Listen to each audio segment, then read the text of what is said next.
Timeline, 5000 ans d'histoire, Richard Fremder. La fascination des Mayas pour le temps les conduit évidemment à concevoir des unités encore supérieures. C'est pas fini, comme le Pictoun qui compte 20 Baktoun, c'est-à-dire près de 7885 ans. On peut faire encore mieux. 8000 Pictoun, unité appelée l'Alotoun, qui correspond à 23 milliards 40 millions de jours. Ça frise là l'inconcevable. Ce système d'une précision et d'une ambition démesurées atteste tout simplement de la conception de l'infini, d'une échelle du temps qui dépasse l'être humain. Les Mayas sont conscients que l'histoire humaine s'inscrit dans la durée et que le destin des hommes est défini par un temps cyclique.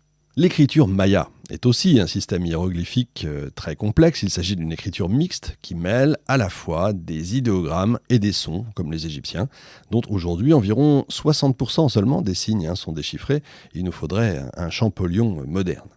L'arithmétique atteint une perfection inouïe, comme vous l'avez compris, qui permet des calculs astronomiques d'une exactitude qui est stupéfiante encore aujourd'hui.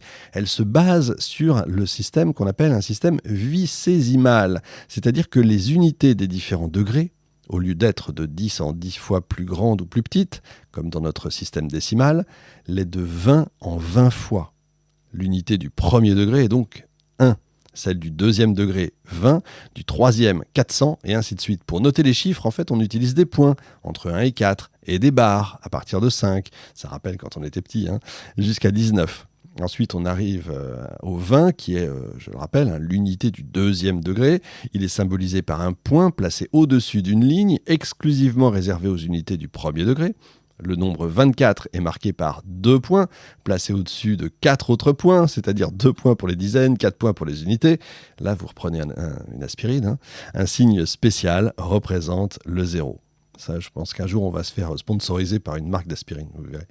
Les prêtres, en tout cas, élaborent ce qu'on appelle un compute du temps, un décompte du temps basé sur un système analogue avec une légère infraction quand même à la règle pour les unités du troisième degré pour que le calendrier se rapproche tout simplement de l'année lunaire.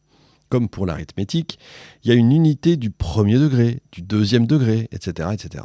L'unité du premier degré, c'est le jour qu'on appelle kin. Celle du deuxième degré, c'est 8 nal, vous vous souvenez, 20 jours. Troisième degré, c'est l'année, appelée Toun, qui correspond à 18 8 nal, c'est-à-dire 360 jours. Je ne vais pas revenir sur le détail, parce que là, je pense que ça fait beaucoup. En tout cas, les dates historiques sont calculées à partir du début de l'ère Maya, qui, pour une raison encore inconnue, correspond à l'année 3113 avant notre ère.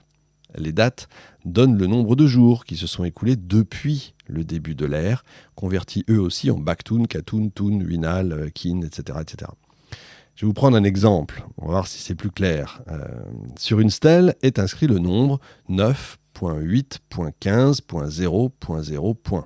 En langage maya, ça donne 9 Baktoun, 8 Katoun, 15 Toun, 0 Winal et 0 Kin, soit en tout 1 459 000 jours depuis 3113 avant Jésus-Christ. En français, ça correspond probablement à 628 de notre ère. Chacun des 20 jours porte un nom. Imix, Ik, Akbal, Kan, Chikan, Simi, Manik, Lamat, Moulouk, Ok, Chuen, etc. Je ne vais pas vous les faire. Même chose pour les 18 Winal, Pop, Wo, Zip, Zot, Tsek, Xul, Yakskin, Mol, etc. etc. C'est énorme en fait. C'est assez intéressant. Ce qui est intéressant, c'est que quand on travaille sur l'époque médiévale, on a un peu ce genre de choses. J'ai déjà eu l'occasion d'en parler il y a très longtemps pour les très anciens auditeurs. Quand vous étudiez des textes de l'époque médiévale, vous avez par exemple les calendes qui est daté à partir du règne de un tel. C'est-à-dire qu'on ne vous dit pas c'est l'an, parce qu'on pense toujours à l'an de grâce 1125, ça c'est dans les films. En fait, c'est absolument jamais ça. C'est en l'an de grâce de la 3e année du règne de Jean, la 18e calende de bidule, etc. Chez nous aussi, c'est très compliqué. Moi, je me souviens qu'il fallait, surtout moi qui adore les maths, il me fallait une calculatrice pour essayer de comprendre parce que c'était très compliqué. Or, pareil, la 3e année du règne de Jean, pardon, je m'écarte un tout petit peu, mais ça nous fait souffler. La 3e année du règne de Jean, par exemple, d'accord, duquel on parle? Ou la 3e année du règne de Louis, c'est super, mais lequel? Donc, voilà. Donc, vous voyez, c'est comme partout, c'est compliqué. Durant l'année, chacun des 20 jours se retrouve à la même place, à l'intérieur de tous les 8 nales. Mais l'année suivante, il se décale de 5 places à cause de la fameuse, vous savez, du décalage de 5 jours. Il faut attendre la 5e année pour que les jours reviennent à leur position initiale. La date de 0 pop correspond au premier jour de l'an Maya.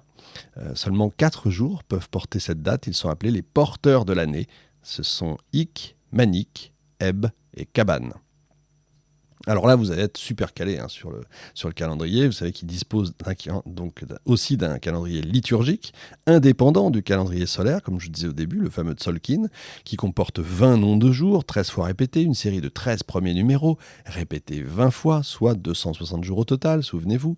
Le premier jour de la série porte le numéro 1, évidemment. Le 13e jour porte le numéro 13. Ça va, jusque-là, on est bon. Ensuite, le 14e jour porte à nouveau le numéro 1.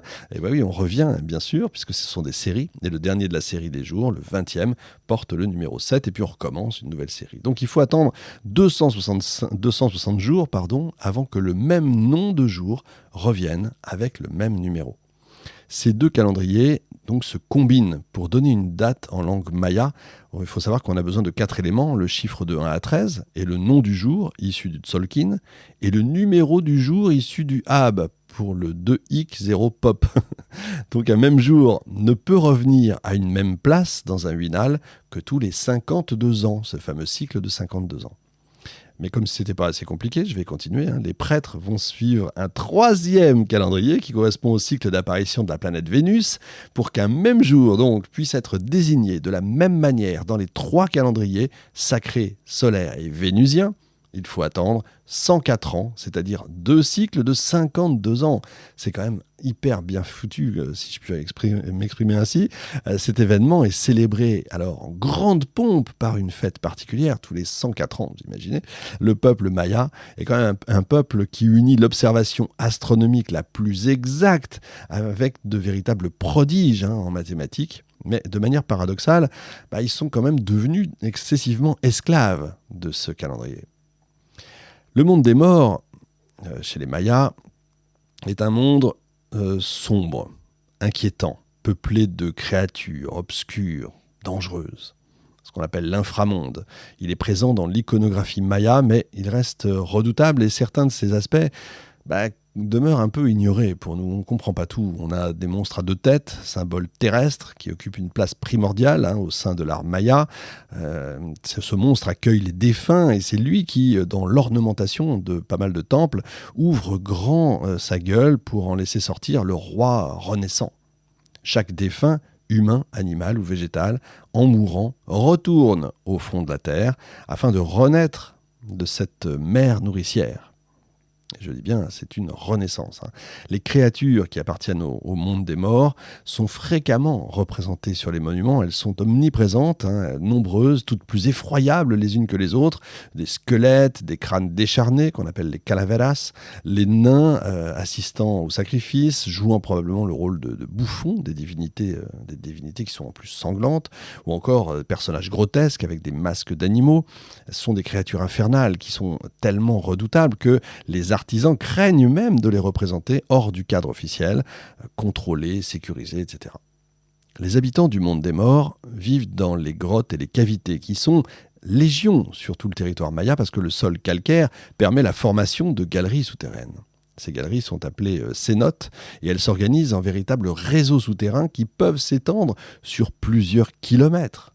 Par exemple, la grotte de Loltún, dans le Yucatan, est occupée très précocement.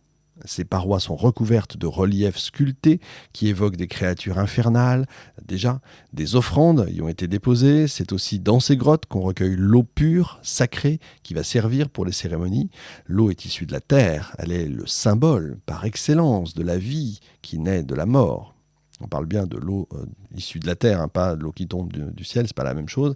Les fouilles dans les habitations mayas écartées des centres publics ont révélé la présence de petits objets d'une valeur particulière qui est peu conforme au statut des habitants, comme des pièces de jade ou de perles. À Tonina, par exemple, les archéologues ont découvert une sculpture en forme de chien lové sur le dos duquel court une inscription censée protéger la maison.